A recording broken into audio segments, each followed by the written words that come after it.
tukaj Sabina in danes je na vrsti naslednji Zero Food Waste Hack. Zakaj? Zato, da bomo imeli čim manj zavržene hrane oziroma da lahko uporabite vse, kar imate doma. Ne, da to vržete samo na kompost, ampak da teh stvari oziroma sestavini živilu date še en nov namen. Tokrat bi ti rada pokazala, kako jaz uporabljam jajčne lupine. Jajčne lupine se pri nas kar nekaj časa zbirajo. Jih ne jemo tako pogosto, tako da jih moram kar nabirati in prositi tudi ostale, da mi jih dajo. In kaj naredim iz njih? Preprosto. Lahko narediš gnojilo. Se pravi, jajčne lupine namočiš v vodi, lahko jih zdrobiš, lahko jih pustiš kar takele polovičke. Ko jih imaš namočene, potem rastline zalivaš s to vodo.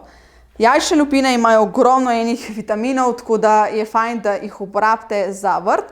Jaz jih pa uporabljam tudi na vrtu, ampak malo drugače. Kar v pesti jih zdrobim, preden jih dam na gredo in jih posujem po gredi. Po vseh gredah pravzaprav.